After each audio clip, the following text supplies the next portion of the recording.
জয় নিতাই, জয় গুরু।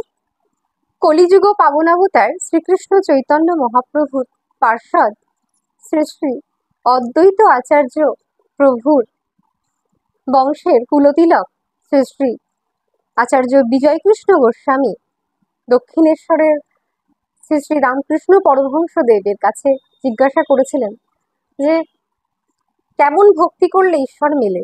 তো তার উত্তরে রামকৃষ্ণ পরমহংসদেব বলেছিলেন যে দেখো, অমনি অমনি ভক্তি করলে ঈশ্বর মেলে না। তো এই বিষয় নিয়ে আমরা বিগত দিন আলোচনা করেছিলাম যে অমনি অমনি ভক্তিটা কি বা কেমন ভক্তি। তো এই অমনি অমনি ভক্তির কথা বলতে গিয়ে আমরা শুনেছি যে দু প্রকারের আমরা ভক্তি দেখি, এক হলো রাগ ভক্তি, এক হলো বিধি ভক্তি।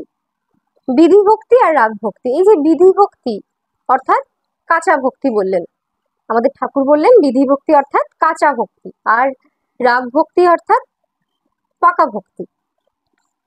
তো সেখানে ঠাকুর বলেছেন, আমরা আলোচনায় শুনেছি যে দেখো, এই যারা বিধি ভক্তির আচরণ করছেন তারা কিন্তু আমাদের যে শাস্ত্র গ্রন্থ বা এই যে মহাপুরুষের বা আচার্যদের উপদেশ, ওনারা যা যা বলেছেন ঠিকঠাক, বা এই শাস্ত্র কিভাবে আমি বুঝবো বা কোনটা সঠিক শাস্ত্রের সিদ্ধান্ত, এটাতে কিন্তু অনেকটা অসুবিধা হয়। যারা বিধি ভক্তির আচরণ করছেন তাদের ধারণাটা কিন্তু সঠিক করতে তারা পারেন না, অর্থাৎ যারা কাঁচা ভক্তিতে আছেন। কিন্তু যারা পাকা ভক্তিতে আছেন, মানে অর্থাৎ রাগ ভক্তিতে আছেন, তাদের কিন্তু তিনি কৃপা করে সেই জায়গাটা দেন, যারা এই শাস্ত্রগ্রন্থ তারা বুঝতে পারেন, তাদের ধারণাটা কিন্তু সঠিক হয়। দেখো, মহাপ্রভু, আমাদের মহাপ্রভু শ্রী চৈতন্য বলছেন, প্রভু বলছেন যে ভাগবত পর গিয়া বৈষ্ণবের স্থানে একান্ত আশ্রয় করো বৈষ্ণব চরণে। এই যে মহাপ্রভু বললেন ভাগবত পর গিয়া বৈষ্ণবের স্থানে, তো মহাপ্রভু নিশ্চয়ই কাঁচা ভক্তি অর্থাৎ বিধি ভক্তির বৈষ্ণবের স্থানের কথা বলবেন না। মহাপ্রভু নিশ্চয়ই বলবেন যে পাকা ভক্তি অর্থাৎ রাগ ভক্তির বৈষ্ণবের স্থানে গিয়ে তুমি ভাগবত পড়ো, তাহলে তুমি যে ভাগবতটা শ্রবণ করছো বা পড়ছো, তাহলে তুমি সেটা ভালো করে ঠিকঠাক করে বুঝতে পারবে যে ভাগবত কি বলতে চাইছে, শাস্ত্রগ্রন্থ আমাদের কি বলতে চাইছে। তাই বলেছেন মহাপ্রভু যে অ্যাকচুয়াল বৈষ্ণব যারা পাকা ভক্তির আচরণ করেন, যারা রাগ ভক্তির আচরণ করেন, তাদের কাছে গিয়ে যদি তুমি ভাগবত পড়তে বসো বা শোনো, তাহলে তুমি কিন্তু সঠিক সিদ্ধান্ত বা সঠিক শাস্ত্র বুঝতে পারবে। এই একই প্রকার অপরদিকে কিন্তু আমাদের ঠাকুরও বললেন। তাহলে আজকে আমি এই স্পষ্টীকৃত করার জন্য এখানে আজকে বসেছি যে এই যে বিধি ভক্তির আচরণগুলো কি কি, অর্থাৎ এই যে কাঁচা ভক্তির আচরণগুলো কি কি, এবং রাগ ভক্তির আচরণগুলোই বা কি কি, অর্থাৎ পাকা ভক্তির কি কি আচরণে আমরা বুঝবো যে এটা পাকা ভক্তি, এটা নিয়ে আমরা আজকে আলোচনা করব। তো আসুন আমরা আলোচনায় প্রবেশ করি। জয় নিতাই। জয় নিতাই। দেখো, রাগ ভক্তি কি তা মুখে বলা যায় না। রাগ ভক্তি যাকে তুমি ঠাকুরের ভাষায় বলছো পাকা ভক্তি, শোনা যাবে তাহলে। রাগ ভক্তি যাকে তুমি বলছো পাকা ভক্তি, সেই পাকা ভক্তিটা কি এটা মুখে বলে বোঝানো যায় না। বিধি ভক্তিটা বলা যায়, কিন্তু রাগ ভক্তি মুখে বলে প্রকাশ করা যায় না।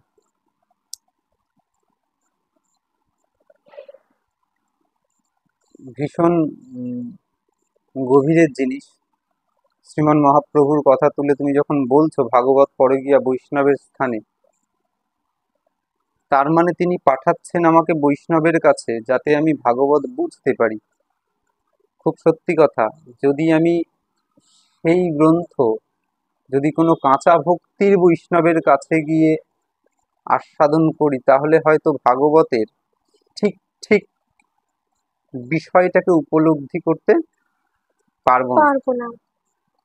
তুমি তো এটাই বলতে চাইলে ঠাকুরের ভাষায়, যে যারা কাঁচা ভক্তিতে আছেন তারা গ্রন্থ ঠিকঠাক যারা কাঁচা ভক্তিতে আছেন মানে কাঁচা ভক্তির আচরণ করছেন, হুম, তারা গ্রন্থকে ঠিকঠাক উপলব্ধি বা ধারণা করতে পারবে। পারেন না। এখন তোমার প্রশ্ন হচ্ছে বিধি ভক্তির আচরণ কি কি? ঠিক তাই। দেখো, যেখানে ঠাকুর এই প্রসঙ্গ বলেছেন সেখানেই বিধিভক্তির আচরণের প্রসঙ্গ বলা আছে, এবং আমাদের শ্রীমান মহাপ্রভু ও সনাতন গোস্বামীকে বলেছিলেন যে বিধিভক্তির মধ্যে কোন কোন অঙ্গগুলো পড়ে। এই যে আমরা আজকে ধরো সংসার থেকে আমরা ভগবত পথের দিকে, ভগবত প্রাপ্তির পথের দিকে আমরা যাত্রা করব, আমরা প্রথমেই কি করব? সর্বপ্রথম কি উচিত আমাদের? গুরু দীক্ষা। গুরু দীক্ষা। সর্বপ্রথম আমাদের হবে গুরু দীক্ষা। এই দেখো, এটা বিধিমার্গের জিনিস। এখন তুমি বলবে যে দীক্ষা যদি বিধিমার্গের হয় তাহলে দীক্ষার প্রয়োজন নাই, কারণ বলছেন বিধিমার্গে থাকলে ঈশ্বর লাভ হয় না, তাহলে গুরু দীক্ষার প্রয়োজন নাই। আমি বলবো আছে। আমি ওই জন্য বলছি রাগমার্গের জিনিস বলে বোঝানো খুব মুশকিল। বিধিমার্গে দীক্ষা হয় প্রথমে, রাগমার্গের দীক্ষা হয় শেষে, শিক্ষার শেষে।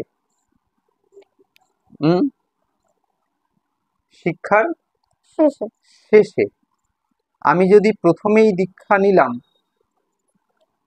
অথচ শিক্ষা কিছু জানলাম না, করলাম না, শাস্ত্রে এমনি 12 বছরের আম, মানে দুজনকে দুজন দুজনাকে পরীক্ষা করবেন, শিষ্য গুরুকে, গুরু শিষ্যকে।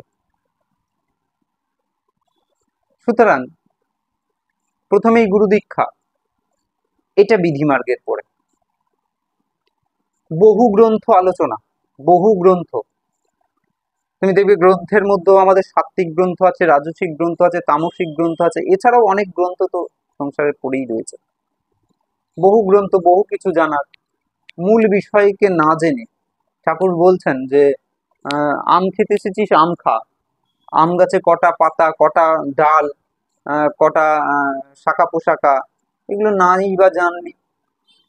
আম খেতে এসেছিস, আম খা। তাহলে এই যে বহু গ্রন্থের জায়গা বিধিমার্গ, নাম জপ, যেটা এখন ওতপ্রোতভাবে রাস্তাঘাটে এখানে ওখানে ট্রামে বাসে ট্রেনে দেখা যাচ্ছে, বিধিমার্গ, তার একটা প্রপার বিধি আছে। বিধিমার্গের জিনিস বলতে সেইগুলোকেই বোঝানো হয় যেগুলো সমাজে বা সংসারে তার একটা প্রপার বিধি মেনে কাজ করা উচিত এবং বিধি আছে তার দেওয়া।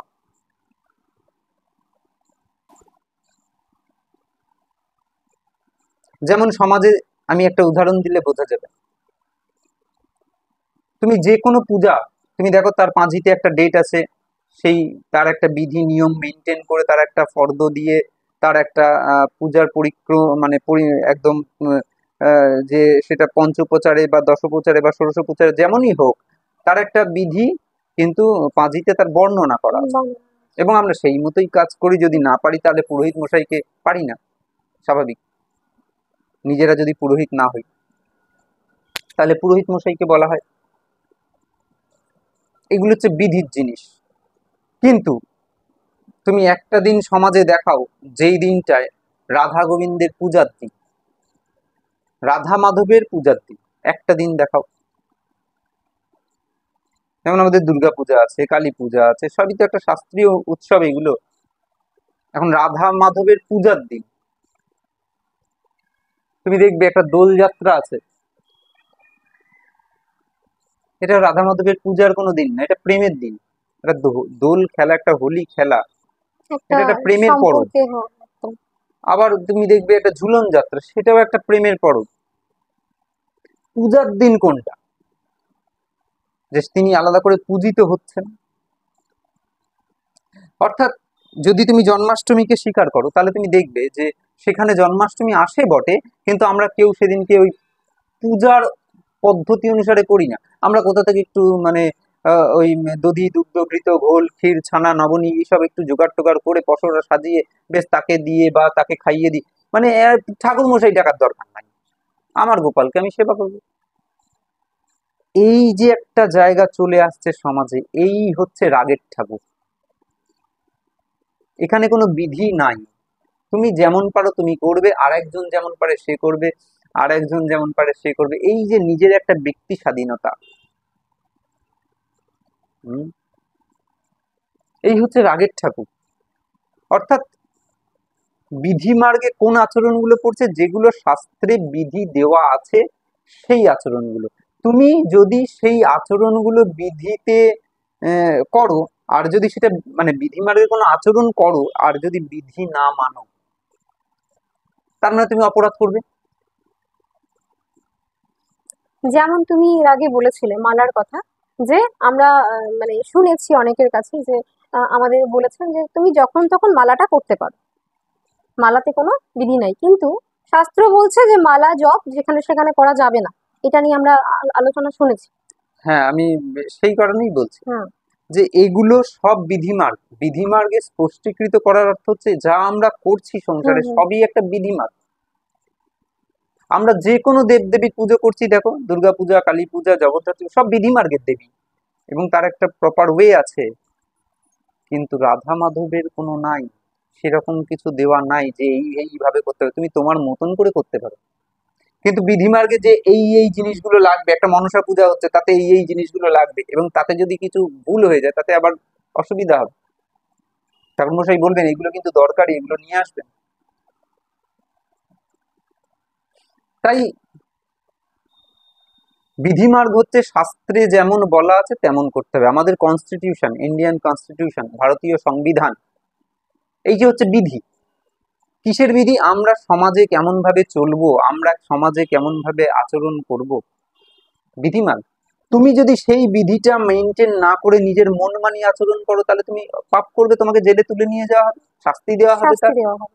আজকে আমি ধরো হাঁটছি, আমি আজকে হাঁটছি, হেঁটে যদি আমি এদিক ওদিক করে কোনো রকম ভাবে রাস্তা দিয়ে চলি, আমার ততটা ভয় নাই। কিন্তু যখনই আমি মেন রোডে যাব, তুমি যদি বিধি না মেনে মেন রোড দিয়ে এদিক ওদিক করে এরম ভাবে হাঁটতে থাকো, তার একটা বিধি আছে। তুমি একটা গাড়ি কিনেছো, সেই গাড়িটার একটা বিধি আছে, রোডে পারমিশন হলে তার একটা বিধি আছে যে তুমি এইভাবে চালাবে, এই দিক দিয়ে চালাবে, এই নিয়মগুলো, ট্রাফিক নিয়ম মেনটেন করবে। এক্স্যাক্টলি। তুমি যদি সেটা না মেনটেন করো, তাহলে তোমাকে পুলিশ বাবু আসবেন, তিনি এসে তোমাকে তার উচিত শিক্ষা দেবেন বা শাস্তি দেবেন, এবং তুমি ওটা মানতে বাধ্য। ঠিক সেই রকম আমরা বিধিমার্গের যে যে আচরণগুলো পড়ে সেগুলো আমরা মানতে বাধ্য। যদি না মানি, এখানে পাপ হবে না, কেউ জেলে তুলে নিয়ে যাবে না, কিন্তু অপরাধ হয়ে যাবে, আমরা ভজন জগৎ থেকে পিছিয়ে পড়ব। এর ফলে তোমার শরীরে রোগ আসবে না, যে তুমি তো একটা বিধি মেনটেন করো, তুমি মালা করছো রাস্তাঘাটে, এর জন্য তোমার একটা রোগ হয়ে মানে গেল। ভজন জগৎ থেকে পিছিয়ে পড়বো মানে যে মানে এই যে রাধা মাধবকে যে চিন্তনটা হতো সেই চিন্তাটা আসবে না, সাংসারিক চিন্তা আসবে, আরো বেশি করে সংসার আরো জড়িয়ে বেশি দেবে, সংসার ভজনে জড়িয়ে পিছিয়ে যাবে। পড়বে, তুমি বুঝতে পারবে। কারণ অপরাধের মূল মানে ক্ষতিটাই হচ্ছে ভজন। ঠিক। এখানে পাপ টাপ হয় না, এখানে মানে ভগবান এমন কোন মানে এত সহজ ভাবে ছেড়ে দেবেন না যে একটা ঠান্ডা লাগা দিলাম, এই যে ঠান্ডা হাঁচছি, যা কিছু হচ্ছে আমাদের রোগ, সবই তো পাপের ফল। পাপ করেছি তো, তাই তো ফল পাচ্ছি। তাহলে এখন তাই। ওই যে পাপের ফল, ওইটুকু যদি আমি কাটিয়ে দিতে পারি ওই ঠান্ডাটা, তাহলে আমার একটা পাপ নষ্ট হয়ে গেল। হুম। তাহলে আমি যদি ওই ভজনটা মালাটা নিয়ে রাস্তায় বেরোলাম, এর ফলে কি আমার ওই একবার ঠান্ডা লাগবে? এত সোজায় যদি ওটা হয়ে যেত তাহলে আর কোনো অসুবিধা হতো না। ওখানে পাপ হয় না, ওখানে অপরাধ ঘটে, কারণ ওগুলো সব বৈষ্ণবীয় জিনিস। পাপ যখন বিষ্ণু বা বৈষ্ণবে লাগে তখন অপরাধ হয়ে যায়, পাপ যখন বিষ্ণু বা বৈষ্ণবে গিয়ে লাগে আচ্ছা। তখন অপরাধ। এখন ওই অপরাধের ফল আমাকে ওই ছোটখাটো রোগ দিয়ে ছেড়ে দেবে না, কারণ রোগ হলে আবার জন্ম হবে, আবার পাপ করব, অপরাধ ঘটিয়ে দেবে। অপরাধে আমার ভজন নষ্ট হয়ে যাবে। হয়তো রোজগার করতে গেলাম 2 টাকা, খরচা করে ফেললাম 5 টাকা, কোথা থেকে খরচা হয়ে গেলে বুঝতেই পারছি না। তাই বিধিমার্গে তুমি যেটা বলছো যে কি কি পড়ে, সমস্ত আচরণই পড়ে। প্রথমেই বললাম গুরু দীক্ষা, মানে প্রথমে গুরু দীক্ষা, আগে যদি প্রপার শিক্ষা হয় তারপরে যদি শেষে গুরু দীক্ষা, এটা কিন্তু বিধিমার্গ না, এটা রাগমার্গ। এবং এরকমই বিধি ছিল আগে। মানে আগে 12 বছর একদম দেখবেন, এটা আমার গুরু বিধি ছিল। শিষ্যকে দেখবেন, তারপরে যদি যোগ্য মনে যোগ্য করেন মনে করেন তাহলে। তাহলেই তাকে দীক্ষা দেবেন। এরকম এখনকার যা দীক্ষা হচ্ছে, গেলাম দীক্ষা হয়ে গেল, গুরুদেবকে দেখে না ভালো না না, লাগলো, এরকম ছিল না, এরম নয় এরকম কিন্তু। জিনিসটা নয়। তা যাই হোক, মানে দেখা দেখি জিনিসটা না। এখন আমরা সব দেখা দেখি জিনিস করি তো, ওই বাড়িতে এসছে চ দীক্ষা নিয়ে নিবি চ, এটাই এইরকম হচ্ছে। কথা শুনে শুনে। যাক, এখন গুরু দীক্ষার প্রথমে কথা বললাম, প্রথমেই গুরু দীক্ষাটা যদি হয়ে যায় বিধিমার্গে পড়ে, তারপরে এই ধরো আমরা যে নাম জপ করছি, এই জপের একটা বিধি আছে, একদম প্রপার ওয়ে দেওয়া আছে। সে তুমি ব্যাসস্মৃতিতে বলো, সে নারদ ভক্তি সূত্রতে বলো, বা তুমি নারদ পঞ্চরাত্রতে বলো, বা তুমি ইয়েতে তুমি যাজ্ঞবল্ক্য সংহিতা বলো, তুমি দেখতে পাবে। আমাদের ছাড়ো এসব গ্রন্থ, আমাদের হরিভক্তি বিলাসে দেখতে পাবে, আমাদের আচার্যের লেখা, শ্রী শ্রী গোপাল ভট্ট গোস্বামীর লেখা হরিভক্তি বিলাস, তুমি সেটা খোলো, সব গ্রন্থের উদাহরণগুলো ওখানে রেফারেন্স গুলো দেওয়া আছে। তুমি দেখতে পাবে যে কি কি বিধি মেনটেন করে তবে মালাটা হাতে নেওয়া উচিত। আমরা মালা দিয়ে দিই বটে, আমরা যারা গুরুদেবরা যারা দিচ্ছেন, যারা গুরুদেব হয়েছেন, যারা দিচ্ছেন, তারা মালা দেয় বটে, কিন্তু কিভাবে করবে তা তো বলে না। তার একটা প্রপার বিধি, কারণ আমি কাউকে সেই বিধি মানতে দেখি না, তার মানে তারা বলেননি। যদি বলতেন শিষ্যরা মানবেন না? তারা তো জানে মন্ত্রমূলক গুরু বাক্য, গুরু বাক্য মানে একদম মন্ত্র, মন্ত্রের মতন কাজ করবে, তাহলে তারা মানতেন। তাহলে তাদের বলা উচিত যে এই ভাবে তোরা বিধি মেনটেন করে মালাটা কর। নাহলে কাজ করবে না কেন? কৃষ্ণ নাম করছি, তাই না? তাই না? তাহলে বুঝে দেখো, তার মানে বিধি দেওয়া আছে, তোমাকে মানতে হবে। হবে। এবং গীতা এই কথাটা পরিষ্কার বলতেন, যারা শাস্ত্র বিধি না মেনে কাজ করবে তাদের সিদ্ধি তো হবেই না, ইহলোকেও সুখ পাবে না, পরলোকেও সুখ পাবে না। যা শাস্ত্রবিধি উৎসৃজ্য বর্ততে কাম ও কারত, ন সসিদ্ধিম অবাপ্নতি ন সুখং না পরাঙ্গতিম। তার কোন লাভ হবে না, 16 অধ্যায়ে বলা আছে, দেখবে একদম শেষের দুটো শ্লোকে। তাই তুমি কি করবে? তস্মাৎ শাস্ত্র বিধানোক্তম কর্ম কর্তুম ইহার্হসি। শাস্ত্রে যেমন বলেছে তোমাকে সেমন করতে হবে, তাই না?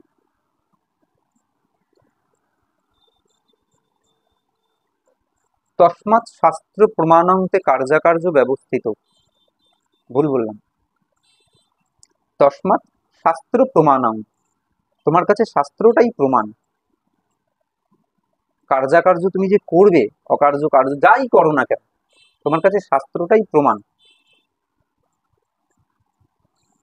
তস্মাৎ শাস্ত্র প্রমাণান্তে কার্যাকার্য ব্যবস্থিত। তুমি ভালো কাজ করবে, খারাপ কাজ করবে, তোমার শাস্ত্রবিধি জেনে কাজ কাজ করতে হবে। করতে হবে। জ্ঞাত্যা শাস্ত্র বিধানোক্তম, জ্ঞাত্যা শাস্ত্র বিধান উক্তম, শাস্ত্রে যে বিধানগুলো বলা হয়েছে এটা জেনে, জ্ঞাত্যা তুমি জানো, জেনে নিয়ে কর্ম কর্তুম ইহার্হসি, তুমি কর্ম করো। তাহলে দেখেছো পুরো পরিষ্কার ভাবে বলা আছে, তুমি যদি সেই শাস্ত্রবিধি লঙ্ঘন করে কাজ করো তাহলে তো কাজ হবে না, তার ফল হবে না তার। তাহলে তুমি জিজ্ঞাসা করছো বিধি মার্গে কি। এরপরে যত ব্রত আদি আছে, উপোস ব্রত উপবাস বিধিমার্গ। উপবাসের মধ্যে একাদশীও পড়ে। পরে বিধিমার্গ, একাদশী বিধিমার্গ। একাদশীয় বিধিমার্গ। বলতে গেলে বড় হবে, এই আমরা নিয়ে আমরা আসবো। আলোচনায় আসবো। আজকে শুধু বিধিমার্গ কি কি আর তার একটা প্রমাণ একটা লাইনে বলে যাই। বিধি মার্গে যারা ভজন করছে, মহাপ্রভু বলছেন তারা বৈকুণ্ঠতে যাবে, কারণ বিধি মার্গের আর একটা নাম ঐশ্বর্য মার্গ, বৈকুণ্ঠটা হচ্ছে ঐশ্বর্য মার্গ। আর রাগমার্গে যারা ভজন করছে তারা গোলক বৃন্দাবন এদের লক্ষ্য। এটা হচ্ছে মাধুর্যের মার্গ। ঐশ্বর্য আর মাধুর্য আকাশ পাতাল পার্থক্য। বৃন্দাবনের রাখাল রাজা মাধুর্যের ঠাকুর, আর মথুরার কৃষ্ণ রাজা, দ্বারকার কৃষ্ণ রাজা, ও হচ্ছে ঐশ্বর্যের ঠাকুর। তার পাশে নারী দেখলে বুঝতে পারবে, কৃষ্ণকে দেখলে বোঝা যাবে না। সেই কৃষ্ণ, একই চোখ, একই মুখ, একই জিনিস, বোঝা যাবে না। পুরো লীলাটা তো 125 বছরের লীলা, কি করে বোঝা যাবে? কিন্তু নারীকে দেখলে বোঝা যাবে। যখন তুমি মথুরায় চলে যাবে, কৃষ্ণের পাশে বসে আছেন কুব্জা, তুমি বুঝতে পেরে যাবে ঐশ্বর্য মাল। দ্বারকায় চলে যাও, সত্যভামা, নাগ্নজিতি, কালিন্দী, মিত্রবিন্দা সব বসে আছেন। আর যখন তিনি রাখাল রাজা বৃন্দাবনে, তখন গোপীরা তার সাথে, গোপীরা তার সাথে, প্রাণেশ্বরী আছেন, শ্রীমতী আছেন। বুঝতে হবে। তাই বলছে বিধি মার্গে যারা ভজন করবে, বিধি মার্গে, বিধি ভক্তে ঐশ্বর্য মার্গে ভজন করিয়া বৈকুণ্ঠেতে যায় চতুর্বিধ মুক্তি পাইয়া। তাহলে বিধি ভক্তিতে ঐশ্বর্য মার্গে যারা ভজন করবে তারা কোথায় যাবে? বৈকুণ্ঠে যাবে। তুমি একটু আগে বললে একাদশী, তুমি একাদশী মাহাত্ম্যতে গিয়ে দেখবে যে এই একাদশী করলে এই এই ফল হয়, এবং তোমার গতিটা কোথায় হবে? বৈকুণ্ঠ, বৈকুণ্ঠতে। তার কারণ হচ্ছে একাদশীর উৎপত্তি শ্রী বিষ্ণুর কর্ণমূল থেকে, এবং বিষ্ণু হচ্ছেন সেই ঐশ্বর্য মার্গের দেবতা, এবং বিষ্ণুর পরব এটা, এটা বিষ্ণুর উপাসনা, বিষ্ণুর দিন।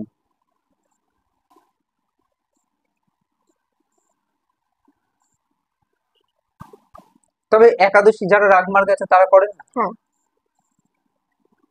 নিশ্চয়ই করেন। তার পথটা অন্য। হ্যাঁ, আমরা যেদিন আলোচনা করবো এই বিষয় নিয়ে, তো মানে রাগ ভক্তি বিধি ভক্তি দুটোই আলোচনা হবে। হ্যাঁ, ওই যে আমি কোনগুলো পরে আজকে সেগুলো বলছি। এরপরে আসো, প্রথমে বললাম প্রথমেই গুরু দীক্ষা যেটা, তারপরে আমরা এসেছি যে বিভিন্ন বহু গ্রন্থের আলোচনা। একটা গ্রন্থ যদি সঠিকভাবে, ঠিকভাবে সারাটা জীবনের মধ্যে যদি সঠিকভাবে ওই রাগ ভক্তির দেশে গিয়ে, বা রাগ ভক্তির যিনি বৈষ্ণব আছেন তার কাছে গিয়ে যদি একটা গ্রন্থ সঠিকভাবে আস্বাদন করা যায়, আর জীবনে কোনো কিছুতে অসুবিধা হতে পারে না। তার নিজে পার হওয়ার জন্য এনাফ, যথেষ্ট। একটা যে কোনো গ্রন্থ, সে গীতা হোক, ভাগবত হোক, চৈতন্য চরিতামৃত হোক, কথামৃত হোক, যা হোক, আমাদের আচার্যদের গ্রন্থ, যে কোনো একটা গ্রন্থ, একটা প্রেম ভক্তি চন্দ্রিকা হোক, যে কোনো একটা কাজ হয়ে যাবে। তবে রাগের দেশের বৈষ্ণবের কাছে গিয়ে আস্বাদন করতে হবে, বিধির দেশের না। তাই আবারও স্পষ্টীকৃত করি, নাম জপ বিধিমার্গের মধ্যে, একাদশী ব্রত আদি উপোস বিধিমার্গের মধ্যে। এরপর তীর্থযাত্রা,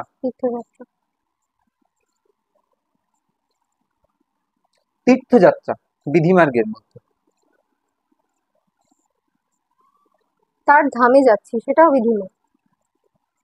ধাম নয়, তীর্থযাত্রা। তীর্থযাত্রা, তীর্থ, বিভিন্ন তীর্থে গেলে এই পুণ্যাদি লাভ হয়। ঠিক, হ্যাঁ, তীর্থযাত্রা, ধাম নয়। ধাম হচ্ছে রাজমার্গের সাধন।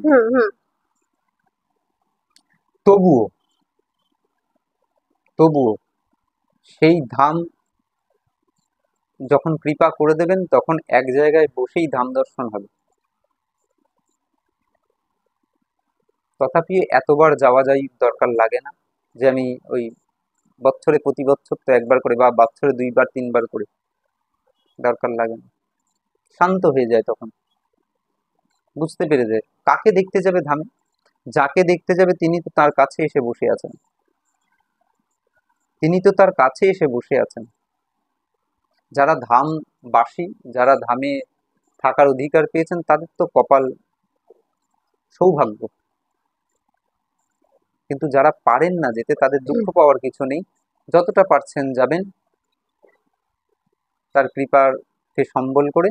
যদি না যেতে পারে, তাতেও দুঃখ পাওয়ার কিছু নেই। ব্রজে রাধা কৃষ্ণ সেবা মানুষে করিবে, মহাপ্রভুর উক্তি আছে।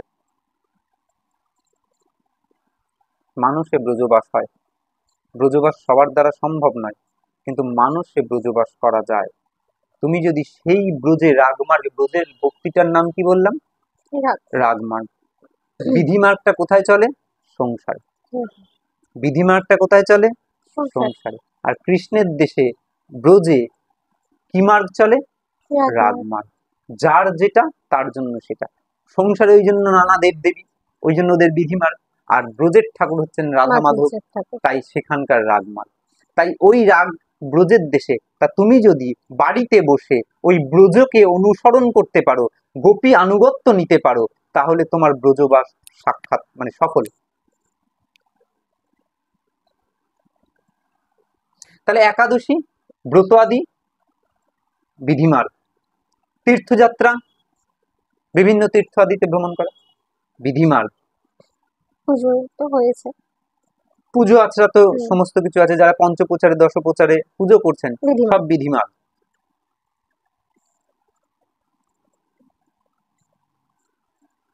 বিভিন্ন ত্যাগ মানে বৈরাগ্য নেওয়া। আচ্ছা, এই যে এত বৈরাগ্য বৈরাগ্য বৈরাগ্য, যে এটা ছাড়তে হবে, ওটা ছাড়তে হবে, সেটা ছাড়তে হবে, বিধিমার্গ। তাহলে রাগমার্গে যেতে গেলে কি এগুলো ছাড়তে হয় না? রাগমার্গে যেতে সবই গেলে তো ছাড়তে ছেড়ে হয় না। দিতে হয়। ভীষণ গভীর আলোচনা, আমি ওই জন্য বলছি যে রাগ যে কি জিনিস এ বলে বোঝানো যায় না। সত্যি বোঝানো যায় না। এখানে একটা হচ্ছে বিধিমার্গে হচ্ছে গাছ থেকে ফল ছেঁড়া, বিধিমার্গের জিনিস হচ্ছে গাছ থেকে ফল ছেঁড়া। আর রাগমার্গের জিনিস হচ্ছে ফল পেকে গেছে, গাছ ছেড়ে দিল। একটাই আম গাছে ঝুলে আছে, যখন কাঁচা আছে তখন ছিঁড়ছি, এটা হচ্ছে বিধিমার্গ। আর রাগের দেশের জিনিস হচ্ছে যেদিন পেকে গেল, গাছ ছেড়ে দিল, বৈরাগ্যটা আসে, জোর করে আনা যায় না। গীতায় পরিষ্কার ভগবান বলছেন যে তুমি বিষয়কে ছাড়লেও বিষয় তোমাকে ছাড়বে না। কিসের বৈরাগ্য এটা? আমি বাইরে থেকে সেই বিষয়কে ছাড়লাম, ভেতর থেকে ত্যাগ হয়ে গেল। উল্টে প্রহ্লাদ বলছেন যে আমি তো বুঝতে পারছি না কি চাইবো, আমার তো চাওয়ার কিছু নেই, কিন্তু হে ভগবান তুমি যখন বলছো তুমি নাও, তার মানে আমার ভেতরে নিশ্চয়ই কোনো চাওয়া পাওয়া বাসনা সুপ্ত আছে, আহারে, আমার ভেতরে নিশ্চয়ই কোনো বাসনা আছে। তা তুমি কি ছাড়বে? কি ক্ষমতা জীবের ছাড়ে? পরিষ্কার গীতায় অর্জুনকে বলছেন অর্জুন পারবে না, নিমিত্ত মাত্র ভব সব্যসাচী, নিমিত্ত মাত্রং ভব সব্যসাচী, তুমি নিমিত্ত হও। ময়ই বইতা নিহতে পূর্বমেব, আমি এদের সব হত্যা করে রেখেছি, তুমি শুধু নিমিত্ত হয়ে যাও। জীবের ক্ষমতা একমাত্র নিমিত্ত হয়ে যাওয়া, এছাড়া জীবের আর কোনো ক্ষমতা নাই। তাই আমরা কি বৈরাগ্য নেই, এটা ছেড়েছি ওটা ছেড়েছি, আবার ছেড়েছি বললেও তো অহংকার।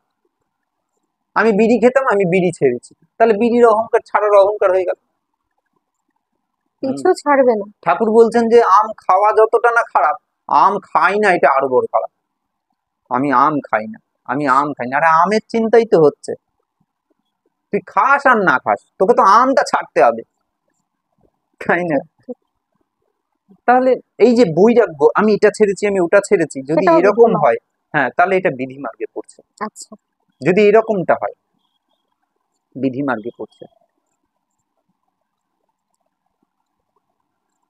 তারপরে এই যে দেখবে প্রসাদ, বিভিন্ন জায়গায় প্রসাদ আদি যে ভোগ, 56 ভোগ ভোগ। না ওই যে যেখানে ভান্ডারা হয় প্রসাদ আদি, বিধিমার্গের জিনিস, রাগের দেশের প্রসাদ নয়। প্রসাদের অর্থ হচ্ছে কৃপা, কৃপা বা প্রসাদ কণা মাত্র হয়, অল্প। কোথাও যাও প্রসাদের সম্মান করো, শ্রদ্ধা করো, অল্প পাও, পেট ভুঁড়ি ভোজন করার মতন জন্য প্রসাদ নয়। এখন তো ভুঁড়ি ভোজনের প্রসাদ হয়েছে। ঠাকুর প্রসাদেরও ভাগ ব্যাটরা করেছেন, তিনি বলছেন সত্যগুণী প্রসাদ হয়, রজগুণী প্রসাদ হয়, তমগুণী প্রসাদ হয়। যারা যেগুলোতে তুলসী চাপানো যায় না, যেগুলোতে তুলসী চাপানো যায় না সেগুলো দিয়ে যারা পূজা দেয়, তারা তমগুণী প্রসাদ,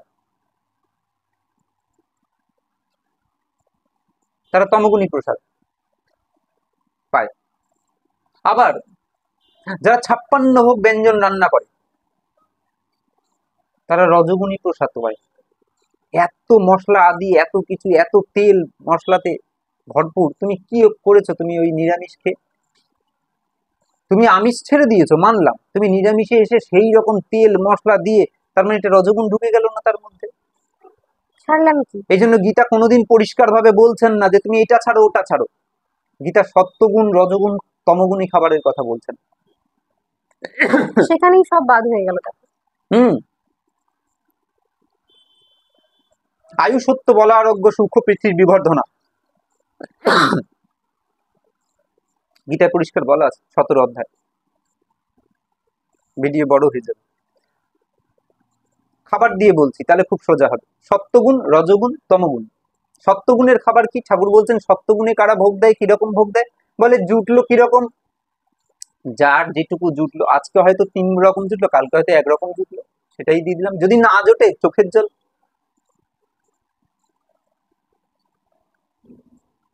সেটা তো আছে, সেটা তো দিতে পারো। সত্যগুণী আঘাত। তাও না পারলে তুলসী পাতা কোথা থেকে জোগাড় করো। সত্যগুণী। রজগুণী প্রসাদ যখন তার আড়ম্বর হবে, জাঁকজমক হবে, তেল ঝাল মশলা সমস্ত দিয়ে পড়বে, কোন জায়গায় প্রসাদে এটা নাই এত ভান্ডারের মধ্যে? বিধিমান। রাগের দেশের প্রসাদটাই অন্য, সেখানে অল্পর ব্যবস্থা। প্রসাদ, ওখানে প্রসাদ হচ্ছে বেশিরভাগটা ভুরি ভোজন না, তার মনের খাদ্যটা দেওয়া, তার আত্মার খাদ্যটা দেওয়া। কি করলে মানুষের কল্যাণ হবে? মানুষের মধ্যে রাগমার্গকে প্রচার করতে হবে। মানুষের মধ্যে মহাপ্রভু যে প্রেম ভক্তিটা নিয়ে আসলেন, সেই প্রেম ভক্তিটাকে জগতে প্রচার করে দিতে হবে। নাম জপ না, হরিনাম সংকীর্তন। যুগোচিত ধর্ম হরি নাম সংকীর্তন, কলিযুগের যুগ ধর্ম হরি নাম সংকীর্তন। সংকীর্তন হইতে হয় সংসার নাশন, চিত্ত শুদ্ধি কৃষ্ণ ভক্তি সাধন উদ্গম, কৃষ্ণ প্রেমোদ্গম প্রেমামৃত আস্বাদন, কৃষ্ণ ভক্তি সেবামৃত সমুদ্রে মজ্জন।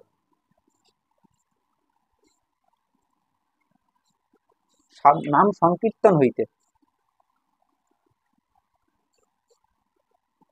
সব হয়। নাম জপের কথা বলছেন না কিন্তু, যুগ ধর্ম নাম সংকীর্তন। তবে যারা শাস্ত্রবিধি মেনে সঠিকভাবে বিধিমার্গের আচরণ করবেন, তারা কিন্তু রাগের দেশে পৌঁছে যাবেন, এটাও কিন্তু বলা আছে। যারা সঠিকভাবে শাস্ত্র যুক্তি মেনে, শাস্ত্র বিধানটা মেনে যদি বিধিমার্গের আচরণ করেন, করতে পারেন, তারা রাগের দেশে কিন্তু পৌঁছে যাবে। তাদের রাগ হবে, রাগের দেশে অধিকার হবে, কারণ সঠিকভাবে, একদম সঠিকভাবে।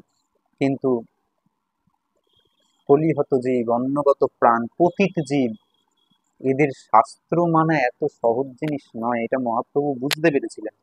না হলে তিনি রাগ ভক্তিটা দেবেন কেন? তিনি তো জানেন যে চিত্ত শুদ্ধি হলে অটোমেটিক রাগ ভক্তিতে এসে যাবে। এই যে বিধিমার্গের এই যে সাধনগুলো বললাম, এই সাধনগুলো করতে করতে কি হয় জানো? চিত্ত শুদ্ধি হয়। এগুলোতে একটাও কৃষ্ণ মেলে না, ঠিক কথা, কৃষ্ণ পাওয়া যায় না, কিন্তু চিত্ত শুদ্ধি না হলেও তো কৃষ্ণ মিলবে না, আগে চিত্ত শুদ্ধি করতে হবে। তাহলে এই যে বিধি ভক্তির এই আচরণ করতে করতে চিত্তটা শুদ্ধি হয়। এই নাম জপ, এই যে একাদশী, এই ব্রত, এই তীর্থযাত্রা, এগুলো করতে করতে চিত্তটা শুদ্ধি হয়। এবং এই চিত্ত শুদ্ধি হবে যখন, তখন তারপরে তো তোমার রাগ ভক্তির উদয় হবে। তাই জন্য সংসারে বেশিরভাগটাই বিধিমার্গ দেখা যাচ্ছে। কিন্তু আমি আবারও বলছি, সঠিকভাবে বিধিমার্গ করলে, শাস্ত্র যা বলছে সেইভাবে করলে, তবে কিন্তু এই চিত্ত শুদ্ধির গল্প। কয়টা মানুষ পারেন শাস্ত্রবিধি মানতে? সমাজের দিকে একটু তাকাবে, অবনতিটা দেখবে। এত মালা বেড়েছে, এত সাধন বেড়েছে, এত কোয়ান্টিটি বেড়ে গেছে, কোয়ালিটিটা কোথায়? ওই শাস্ত্রবিধি মানাটা কোথায়? কোয়ালিটি তো শাস্ত্রবিধি মেনে করা, এই কোয়ালিটিটা কোথায়? সমাজে এত অবনতিটা হচ্ছে কেন? অপরাধ ঘটছে, একদম অপরাধ ঘটছে।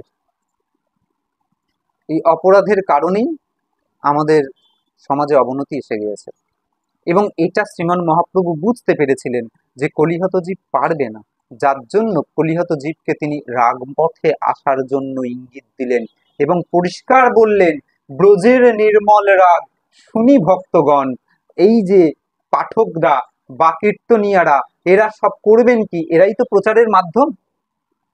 যারা পাঠক, যারা কীর্তনী, এরাই তো প্রচারের মাধ্যম। এনাদের দ্বারা রাগ ভক্তির কথা যখন মানুষ শুনবে, তখন সে কি করবে? ব্রজের নির্মল রাগ শুনি ভক্তগণ রাগমার্গে ভজে যেন, মহাপ্রভু কি বুক বেঁধে আশা নিয়ে বলেছিলেন, তারা যেন রাগমার্গে ভজে যেন ছাড়ি ধর্ম কর্ম। এই বিধিমার্গের ধর্ম সব কর্ম সব ছেড়ে দিয়ে তারা যেন রাগমার্গে ওঠে, তারা যেন রাগমার্গে ভজন করে। এখন এই রাগমার্গগুলো কি আচরণ? রাগমার্গের আচরণ যা বিধিমার্গে তাই, কিন্তু লক্ষ্যটা অন্য। রাগমার্গের দেশেও একাদশী হয়। রাগমার্গে আমি বললাম বিধির দেশে নাম জপ হয়, রাগের দেশে নাম জপ হয় না, রাগের দেশে নাম সংকীর্তন হয়। এবং তুমি দেখো পরিষ্কার বলছেন, খাইতে শুইতে যথা তথা নাম লয়, দেশকাল নিয়ম নাহি সর্বসিদ্ধি হয়। এখানে কোনো নিয়ম নাই, দেশ নাই, কাল নাই, কালের নিয়ম নাই। এখানে একটা কথা বলি, এই যে এখানে একটা কথা বলি, এই যে খাইতে শুইতে সবসময় যেখানে সেখানে আমাদের নামের বিধান দেওয়া হয়েছে। যদি আমি মালা জপটাকে নামের বিধান ধরি যে সর্বক্ষণ তিনি বলেছেন, তাহলে আমরা যখন শৌচকর্মতে যাচ্ছি, আমরা যখন নিজের শৌচ মানে ক্রিয়াতে করতে যাচ্ছি, তখন কি আমরা নামের মালাটা নিয়ে যেতে পারছি না? তো আমরা তো পারবো না এটা। তাহলে সব সময় কি করে হচ্ছে? কিন্তু এই যে তুমি বলে নাম সংকীর্তন, এটা কিন্তু আমরা সর্বক্ষণ করতে পারি, পায়খানা গেলেও বসে বসে করা যাবে সর্বক্ষণ। এর কোনো বিধান নেই, এর কোনো মানে জায়গা নেই। খুব সুন্দর। কিন্তু নামের মালাটাকে নিয়ে কি করে যাবে? ওটা তো একটা শুদ্ধতা মেনটেন করতে হবে। কিন্তু মহাপ্রভু বললেন, দেশকাল নিয়ম নাহি, নাম সংকীর্তনে কোনো নিয়ম নাই, সর্বসিদ্ধি হয়। দেশ নাই, কাল নাই, কোনো জায়গারও কোনো বিচার নেই, কোনো সময়েরও বিচার নেই। তুমি বললে একাদশীটা আমাদের শিক্ষাষ্টকে দেশ কালের নিয়মের কোনো জায়গা নত্র কালো বিচারও না, কোনো সময় নাই, কোনো কাল নেই, যখন তখন। তাতে নিজেরও করলেন, চারপাশেরও করলেন। আর নাম জপে তো শুধু নিজের করলেন, এটাও তো বুঝতে হয়। শুধু নিজের করলেন, একটা স্বার্থভাব থেকে যায়। যাক, এই হচ্ছে বিধিমার্গ, এই হচ্ছে রাগমার্গ। না, রাগমার্গে আর একটু কথা বলি। ভিডিও বড় হচ্ছে আমি জানি, কিন্তু যেহেতু আমরা বলেছি যে এই স্পষ্টীকরণটা করব যে বিধি আর রাগ, তো একটা প্রশ্ন থেকে যায় যে একাদশী যদি আমাদের বিধিমার্গে থাকে, তাহলে রাগমার্গের একাদশীটা কেমন হবে? আমরা এই নিয়ে ছোট করে একটু বলো। ছোট করে বলতে গেলে, মানে আমাদের রাগমার্গেও একাদশী ভোগ লাগানো। আমি বলছি, রাগের দেশের একাদশীতে দেখবে প্রথমেই রাগের দেশের একটাই লক্ষ্য, সেটা হচ্ছে কৃষ্ণ সুখৈক তাৎপর্যময়ী সেবা। সমস্ত সেবাটা কৃষ্ণ সুখে পর্যবেক্ষণ হয়। আমার মাধব কি করলে ভালো থাকবে, আমার স্বামিনী প্রিয়া কি করলে খুশি হবে। তার প্রথম দিন, কালকে একাদশী, কেমন করে কি করবো বলতো, ওকে আর কোন সেবাটা করবো, কালকে কোন জায়গাটা করলে, কোন আচরণটা করলে উনি খুশি হবে। এইভাবে ওদের লক্ষ্য। কিন্তু আমাদের সংসারী মানুষে আমরা দেখছি যে একাদশী কালকে যদি হয়, খাওয়া নিয়ে চিনতে খাবো, সবার প্রথমে রান্না করে। সবার কথা বলছি না, যারা নির্জলা করতে পারেন তাদের চরণে, এবং যারা পারেন তারা করছেন, কিন্তু কলিহত জীবনগত প্রাণ, আমি আর একজন দুজনকে নিয়ে চলবো না, সকলকে নিয়ে চলবো। 100টার মধ্যে 95টা কি 99টাই মনে হয় পারেন না। এমন একটা যুগ এসে গিয়েছে, এটা করাটা দরকার ছিল, কিন্তু আমরা পারছি না। আমি নিজেই পারি না, কি বলি, আমি নিজেই পারি না, আমি মানুষকে কি বলি? তাহলে ভেবে দেখো, তাহলে এমন একটা জায়গায় শাস্ত্রতে এইভাবে বিধান দিচ্ছেন না। সেদিন শ্যামা ছিল না, একাদশীতে অনেক জায়গায় শ্যামার প্রচলন হয়েছে, শ্যামা মানুষ পাচ্ছেন, সেদিন শ্যামার প্রচলন ছিল না, কারণ মনে হয় তারা শ্যামাটাকেও বাদ দিয়ে দিতেন। তা মানুষ কেন খুঁজেছে শ্যামাকে? মানুষ পারছে না বলে। সেদিন হয়তো সানফ্লাওয়ার অয়েল ছিল না, তৈরি হয়নি, হয়তো কি তৈরি হয়নি। তৈরি হয়নি। সর্ষে ছিল মানে সর্ষে তেল, তাই সর্ষে বাদ দিয়ে দিয়েছে। তারা যদি জানতেন মানুষ সূর্যমুখীকে পিছিয়ে সানফ্লাওয়ার বের করে ফেলবে, তাহলে তারা সাদা তেলকেও বাদ দিয়ে দিতেন। উদ্দেশ্যটা কি? সেই দিন তোরা ভালো মন্দ খাস না, একটা দিন শরীরকে, এটা শরীর একটা সাইন্টিফিক জায়গা আছে, 15 দিনে একদিনের উপসে একটা সাইন্টিফিক জায়গা আছে, ভীষণই এখন প্রয়োজন। বিভিন্ন জায়গায় কথাটা পেরিয়ে গেছে, ইন্টারমিডিয়েট ফাস্টিং অনেক বড় ব্যাপার। যেমন আমরা শাস্ত্রকে মানি, যেমন আমরা ধর্ম পথে চলতে গেলে শাস্ত্র মানি, সেরকম শরীরটা, শরীর ও মাধ্যম খলু ধর্ম সাধনা, শরীর না থাকলে ধর্ম করবে কি? শরীরটাকে ঠিকঠাক রাখার জন্য, হেলথ ইজ ওয়েলথ, আগে সেই শরীরটাকেও ঠিকঠাক রাখার জন্য একটা শাস্ত্র পথ আছে, যেখানে বাগভট্ট ঋষি আছেন, চরক সংহিতা আছে, সুশ্রুত সংহিতা আছে, এগুলোও শাস্ত্র, এগুলো কিছু কিছু জানার দরকার আছে। কিন্তু যাই হোক, যেভাবেই হোক, আমরা আহ, আমি লক্ষ্যটার কথা বলছি, রাগমার্গের যারা করবেন তাদের প্রথম লক্ষ্য ওইটা। রাগমার্গের মূল হচ্ছে প্রেম, কি করে আমার গোবিন্দ সুখী হবে, কি করে আমার রাগমার্গের রাধারানী মূল হচ্ছে সুখী হবে। প্রেম, আর বিধিমার্গের মূল হচ্ছে নিয়ম। হুম। এখানে নিয়মের বাহার বিধিমার্গ, রাগমার্গে প্রেমের বাহার। আমি কি করে প্রেম করব? প্রেমে, লোকে বলে দেখবে, প্রেমে যুদ্ধে কোনো নিয়ম নীতি খাটে না।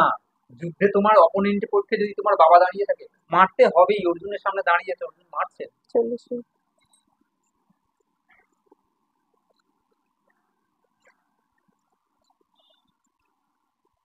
অর্জুন মারছেন।